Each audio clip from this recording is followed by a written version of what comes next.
সালাম আলাইকুম বন্ধুরা, আশা করি সবাই সুস্থ আছেন। জাতিসংঘের সাধারণ পরিষদ স্বীকৃত 196টি দেশের মধ্যে যে কোনো দেশের ভেতর হঠাৎ করে এমন পরিস্থিতি তৈরি হলো, জাতিগত দাঙ্গা শুরু হলো যে সেখানে গণহত্যা হতে পারে, ব্যাপক ভিত্তিতে সেই জায়গায় প্রাণহানি হতে পারে বা হয়ে গেছে। এমন পরিস্থিতিতে জাতিসংঘের যে মানবাধিকার কমিশন রয়েছে সেখানে যাবে, সেখানে তদন্ত করবে, তদন্ত রিপোর্ট তৈরি করবে এবং সেখান থেকে তারা যদি এমন প্রস্তাব দেয় যে ব্যাপক ভিত্তিতে মানুষের জীবন বাঁচানোর জন্য এই জায়গায় শান্তিরক্ষী বাহিনী মোতায়েন প্রয়োজন, এমন তারা প্রস্তাব করবে সাধারণ অধিবেশনের ভেতর। সাধারণ অধিবেশন সেই প্রস্তাবের উপর ভোটাভুটি ডাকবে এবং ভোটাভুটিতে অবশ্যই 2/3 ভোটে সেই প্রস্তাব পাশ হতে হবে। তারপর সেই প্রস্তাব চলে যাবে জাতিসংঘের নিরাপত্তা পরিষদের ভেতর, যেখানে স্থায়ী 5টি দেশ এবং অস্থায়ী 10টি দেশের মধ্যে আবার ভোটাভুটি হবে। এই 15টি ভোটাভুটির মধ্যেও যদি সেই প্রস্তাব পাশ হয়ে যায় এবং কোনো দেশ ভেটো শক্তি না প্রদান করে, তখনই কিন্তু একমাত্র জাতিসংঘ কোনো দেশের ভেতর শান্তিরক্ষী বাহিনী প্রেরণ করতে পারে। দেখুন, এই কঠিন প্রক্রিয়া ছাড়া আরেকটা সহজ প্রক্রিয়া আছে, আর সেটা হলো নিজের আইন নিজের হাতে তুলে নেওয়া। যদি কোনো দেশ প্রতিবেশী দেশের ভেতর অতর্কিত আক্রমণ করে এবং সেই দেশের ভূখণ্ড, একটা বড় ভূখণ্ড দখল করে নেয়, দীর্ঘ সময় দখল করে রাখে, তারপর সে আন্তর্জাতিকভাবে নিরাপত্তা পরিষদে আবেদন জানায় যে আমি এখন এই দেশের ভূখণ্ড ছেড়ে দেব, আমি চলে যাব, সুতরাং আপনারা এর নিরাপত্তা নিশ্চিত করুন, তখন কিন্তু আর ভোটাভুটির প্রয়োজন হয় না। তখন জাতিসংঘ নিজে থেকেই শান্তিরক্ষী প্রেরণ করে সেই অঞ্চলের দেখভালের জন্য। সুতরাং এই জায়গায় প্রথম প্রসেসিংয়ে না গিয়ে দ্বিতীয় প্রসেসিংয়ের মাধ্যমেই কিন্তু শান্তিরক্ষী প্রেরণ করা যায়। মানে রাশিয়া এখন চাইলেই কিন্তু ইউক্রেনের ভেতর শান্তিরক্ষী বাহিনী মোতায়েন করতে পারে, কারণ যেহেতু আক্রমণের পর তার হাতে কন্ট্রোল রয়েছে এবং তিনি যদি কন্ট্রোল ছেড়ে দিতে চান তাহলে তিনি ডাকলেও ডাকতে পারবেন নিরাপত্তা পরিষদের শান্তিরক্ষী বাহিনীদের। ভেটো প্রস্তাব কোনো কাজে আসবে না। এমন প্রশ্ন আসতেই পারে আজকের এই ভিডিওতে এই কথাটা আমি কেন বললাম। দেখুন, এর যৌক্তিক কারণ আছে। কারণ আমাদের প্রতিবেশী দেশের যে রাজ্য রয়েছে পশ্চিমবঙ্গ, তার যিনি মুখ্যমন্ত্রী রয়েছেন মমতা ব্যানার্জি, রিসেন্টলি ভারতের প্রধানমন্ত্রীর কাছে আনুষ্ঠানিকভাবে বাংলাদেশের অভ্যন্তরে হস্তক্ষেপ করে শান্তিরক্ষী বাহিনী প্রেরণের জন্য তিনি চিঠি দিয়েছেন। এখন দেখুন, শান্তিরক্ষী প্রেরণ করবে জাতিসংঘ, চিঠি দিলে জাতিসংঘে দেবেন, এই জায়গায় ভারত সরকারের কাছে কেন দিলেন? বলেছিলাম না যে রাশিয়া যেই কৌশলে ইউক্রেনে আক্রমণ করেছে, নিজেদের বংশোদ্ভূত নাগরিকদের রক্ষা করতে হবে, ডোনেক্স এবং লুনাক্সে তার উসিলা করে কিন্তু আক্রমণ করেছে। মমতা ব্যানার্জি এই দ্বিতীয় অপশন, মানে বাংলাদেশে আক্রমণ করে নির্দিষ্ট এলাকা দখল করে জাতিসংঘকে তারপর ডেকে সেই জায়গায় মোতায়েনের জন্য চিঠি দিয়েছে।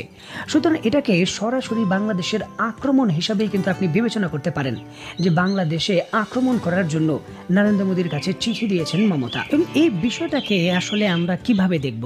রাজনীতির জন্য রাজনীতি নাকি একটা জেনুইন থ্রেট, কিভাবে দেখব? দেখুন, এই জিনিসটাকে আমাদের জেনুইন থ্রেট হিসেবে বিবেচনা করতে হবে, যদিও এখানে রাজনৈতিক মেরুকরণ রয়েছে। 2018 সালের দিকে ভারত অর্থনৈতিকভাবে চাপে ছিল, বিশেষ করে মুদ্রা পরিবর্তনের কারণে তাদের অর্থনীতি স্লো হয়ে গিয়েছিল। বিষয়টিকে কেন্দ্র করে ভারত সরকার প্রচন্ডভাবে চাপে ছিল। ভারতের বিজেপি সরকার এই ইস্যুটিকে ধামাচাপা দেওয়ার জন্য এবং নিজেদের জনপ্রিয়তা বৃদ্ধি করে নির্বাচনের তরি পাড়ি দেওয়ার জন্য পাকিস্তানের ভেতরে সার্জিক্যাল স্ট্রাইক করে, যদিও ওই সময় বিরোধী দলের এতে কোনো সমর্থন ছিল না। বর্তমান সময়েও কিন্তু বিষয়টা একইভাবে গণ্য করার সময় এসে গেছে, কারণ বিজেপি সরকার তার জনপ্রিয়তা অনেকটাই হারিয়েছে। এমত অবস্থায় বিরোধী দলের চাপ রয়েছে বাংলাদেশের ইস্যুকে কেন্দ্র করে বড় কিছু করার। সুতরাং ভারত সরকার, বিশেষ করে বিজেপি সরকার, নিজেদের এই জনপ্রিয়তা বাড়ানোর জন্য বাংলাদেশের প্রেক্ষাপটে সীমিত পরিসরে হলেও কিছু করা যায় কিনা, এই ইস্যুটি কিন্তু বারবার শুধু ভেবে চিন্তে নয়, বরঞ্চ স্ট্র্যাটেজিক ভাবেও বিবেচনা শুরু করে দিয়েছে। দেখুন, এই বিষয়টি কিন্তু ভাবতেও অবাক লাগে যে ভারতের মতো দেশ তাদের উত্তর পূর্বাঞ্চলে মণিপুরের যে অবস্থা, গত প্রায় 1 বছরের বেশি সময় ধরে সেখানে মানবাধিকার বলতে কোনো কিছু নেই। কুকি সম্প্রদায় এবং মেথি সম্প্রদায়ের মধ্যে পরিস্থিতি এতটাই জটিল আকার ধারণ করেছে যে বারবারই কিন্তু খবর হচ্ছে ওই অঞ্চলের ভেতরে সাধারণ মানুষের মানবাধিকার লঙ্ঘনের। বিশেষ করে মহিলাদের ক্ষেত্রে যেই ধরনের আচরণের তথ্য আসছে সেটা আন্তর্জাতিক আইনের একেবারে পরিপন্থী। জরুরি ভিত্তিতে ভারতের মণিপুরের ভেতর শান্তিরক্ষী বাহিনী মোতায়েন প্রয়োজন। এই জায়গায় মমতা ব্যানার্জি নিজের দেশের মানুষকে ভালো না বেসে কেন বাংলাদেশকে নিয়ে এত ভালোবাসা দেখালেন, সেটাই কিন্তু প্রশ্ন। জরুরি ভিত্তিতে মণিপুরের ভেতর শান্তিরক্ষী বাহিনী মোতায়েন প্রয়োজন এবং ভারতের যদি এক্ষেত্রে সক্ষমতা না থাকে, বাংলাদেশও কিন্তু প্রস্তুত রয়েছে মণিপুরের ভেতর শান্তিরক্ষী প্রেরণের জন্য, কারণ আমাদের অভিজ্ঞতাও রয়েছে কি করে এই পরিস্থিতি সামাল দিতে হয়। তার কাটা দিয়েই কিন্তু কাটা তুলতে হয়। ভারতের গণমাধ্যমের বিরুদ্ধে এবং তাদের টিভি চ্যানেলের বিরুদ্ধে আমরা যে অভিযোগটা তুলছি, সেখানে অভিযোগ না করে, নিন্দা না করে, ভারতের মণিপুরে কি ঘটছে বাংলাদেশের মিডিয়ার উচিত সেগুলোকে তুলে আনা, সেগুলো আন্তর্জাতিকভাবে নিউজ করে সেগুলোকে হাইলাইট করা।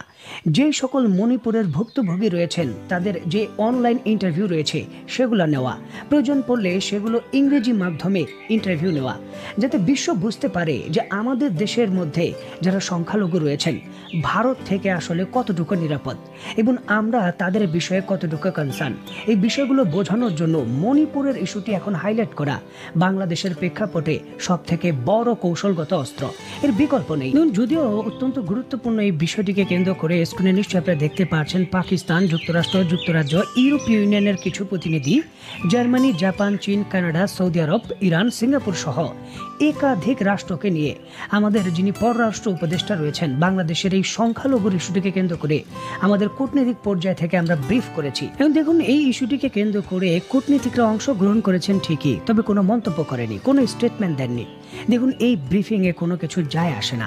ভারতের মতো বৃহৎ বাজার রক্ষা করার জন্য তারা কিন্তু মন্তব্য করতে চাচ্ছেন না, চুপ থাকছেন। সুতরাং বাংলাদেশের এখন সময় এসে গেছে অ্যাকশন নেওয়ার, বিশেষ করে মণিপুরের ইস্যুকে কেন্দ্র করে কূটনীতিকভাবে বিবৃতি দেওয়ার। অত্যন্ত গুরুত্বপূর্ণ এই বিষয়টিকে কেন্দ্র করে বলে রাখা ভালো যে এখানে কিন্তু ভারত এবং বাংলাদেশ দুই দেশের সাধারণ মানুষই সরাসরি এই রাজনৈতিক খেলার অংশ হিসাবে, নিজের অনিচ্ছাকৃত অংশ হিসাবেই আমরা কিন্তু ক্ষতিগ্রস্ত হই। দেখুন, এইখানে একটা ট্রেন্ড শুরু হয়েছে যে ভারতের সাধারণ মানুষ বলছে বাংলাদেশের মানুষকে চিকিৎসা দেবে না, পণ্য প্রেরণ করবে না, বা বাংলাদেশের পক্ষ থেকেও বলা হচ্ছে যে এটা করব, সেটা করব, চিকেন নেক দখল করব। যদি আপনি রাজনৈতিক পরিচয়গুলো যাচাই বাছাই করেন, এরা কেউ কিন্তু সাধারণ মানুষ নয়, এরা সবাই কিন্তু রাজনীতির অংশ। তারা রাজনীতিকে হাতিয়ার হিসেবে ব্যবহার করে নিজের ফায়দা লুটতে চাচ্ছে, আর ক্ষতিগ্রস্ত হচ্ছে বাংলাদেশের সাধারণ মানুষ এবং ভারতের সাধারণ মানুষ। দেখুন, বাংলাদেশ প্রতি বছর ভারত থেকে 13 থেকে 14 বিলিয়ন ডলারের পণ্য আমদানি করে, যার একটা সিংহভাগই কিন্তু আমরা আমদানি করি পশ্চিমবঙ্গ থেকে। মানে পশ্চিমবঙ্গের অর্থনীতিতে আমাদের যোগদান কিন্তু রয়েছে। আমাদের দেশে আলু, পটল, চিনি এগুলো বন্ধ করে দিলে বাংলাদেশের মানুষ না খেয়ে মারা যাবে, এমনটা ভাবার কোনো অবকাশ নেই। আবার এই ধাক্কা বাংলাদেশের মানুষের সাথে সাথে ভারতের মানুষের উপরও যে পড়বে না, সাধারণ মানুষের উপরও যে পড়বে না, সেটা ভাবারও কিন্তু কোনো অবকাশ নেই। বর্তমানে একটা পরিস্থিতি তৈরি হয়েছে, এই পরিস্থিতি যতটা সম্ভব আলাপ আলোচনার মাধ্যমে দ্রুত শান্ত করে একটা স্থিতিশীল পরিবেশে যাওয়াটাই এখন কাম্য। দেখুন, আমরা কখনোই চাই না পাকিস্তান এবং ভারত সীমান্তে যা হচ্ছে, চীন এবং ভারত সীমান্তে যা হচ্ছে, বাংলাদেশ এবং ভারত সীমান্তে তাই হোক, কারণ এটা অবশ্যই বাংলাদেশ এবং ভারত দুই পক্ষের জন্যই কোনো শুভকর কোনো কিছু আনবে না। সুতরাং এই জিনিসটা ভারতের বাংলাদেশের মানুষের যে পালস রয়েছে সেটা বুঝতে হবে। বাংলাদেশের মানুষ আসলে সমতার ভিত্তিতে প্রতিবেশীর সঙ্গে শান্তিপূর্ণ যে সহাবস্থান চায় সেটা কিন্তু বুঝতে হবে, আর সেইভাবেই কিন্তু আচরণ করা উচিত, কারণ সহাবস্থানই পারে দুই দেশের সমৃদ্ধিকে অগ্রগতিতে নিয়ে যেতে। তো বন্ধুরা, অত্যন্ত গুরুত্বপূর্ণ এই বিষয়টিকে কেন্দ্র করে আপনি ব্যক্তিগতভাবে কি মনে করছেন তা অবশ্যই কমেন্ট বক্সে লিখবেন। তো বন্ধুরা, আজকের মতো বিদায়, নতুন কোনো ভিডিও নিয়ে আবার দেখা হবে। সেই পর্যন্ত সবাই ভালো থাকবেন, সুস্থ থাকবেন এবং বাংলাদেশকে ভালোবাসবেন। আল্লাহ হাফেজ।